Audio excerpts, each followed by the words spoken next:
Welcome to BRK news. నేను తరుణి.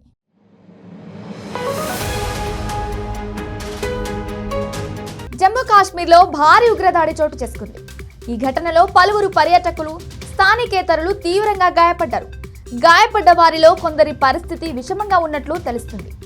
సమాచారం అందిన వెంటనే భారీగా సైన్యం ఘటనా స్థలానికి తరలి వెళ్లింది. ఈ విషయంపై దేశ ప్రధాని, కేంద్ర హోంమంత్రి సైతం ఆరా తీశారు.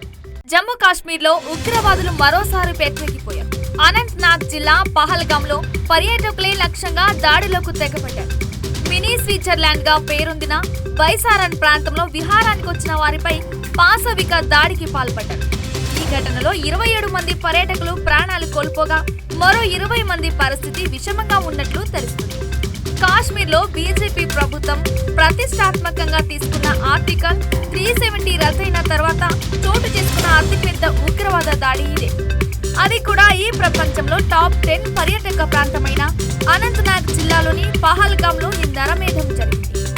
కాగా ఈ ఉగ్రదాడి పర్యాటకులను లక్ష్యంగా చేసుకుని చేశారు. ఈ ఒక్క దాడి యావత్ దేశాన్ని కాకుండా ప్రపంచ దేశాలను సైతం దిగ్భ్రాంతికి గురి చేసింది.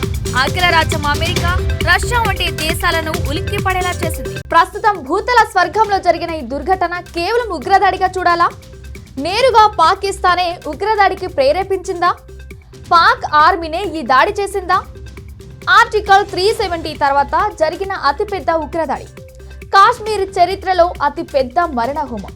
పహల్గాంలో దాడి జరిగిన ముందు పాకిస్తాన్లో ఏం జరిగింది? కాశ్మీర్ ని ఉద్దేశించి పాకిస్తాన్ ఆర్మీ చీఫ్ చేసిన వ్యాఖ్యల అంతర్యం ఏంటి? అసలు పాకిస్తాన్ కి కావాల్సింది కాశ్మీరా, లడఖా? ఇటీవలే ఓ పాకిస్తానీ డయాస్పోరాను ఉద్దేశించి అసీం మునీర్ ప్రసంగించారు. జమ్మూ కాశ్మీర్ లో తరచూ ఉగ్రవాద కార్యకలాపాలకు పాల్పడేది రెసిస్టెంట్ ఫ్రంట్ ఈ కార్యక్రమాన్ని నిర్వహిస్తున్నట్లుగా భావిస్తున్నారు. ఇందులో విద్వేషపూరక ప్రసంగం చేశారని రెచ్చగొట్టే వ్యాఖ్యలు చేశారు.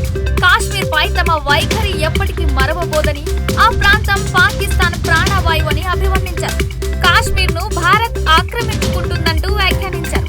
దీనికి వ్యతిరేకంగా ఎందరో పాకిస్తానీయులు సాహసోపేత పోరాటం చేశారని, తమ ప్రాణాలను అర్పించారని అన్నారు. తాము ఎప్పటికైనా కాశ్మీరీ సోదరులను ఆదుకుంటామని పేర్కొన్నారు. దీని తర్వాతే పహల్గాంలో ఉగ్రవాదులు దాడికి పాల్పడడం ప్రాధాన్యతను సంతరించుకుంది. స్వయానా ఆర్మీ చీఫ్ విద్వేషపూర్వకంగా ప్రసంగించడం, రెచ్చగొట్టడం వల్లే ఈ రక్తపాతం సంభవించిందనే వాదనలు వినిపిస్తున్నాయి. ఈ మారణ హోమానికి BRF కారణమై ఉండొచ్చని చెబుతున్నారు.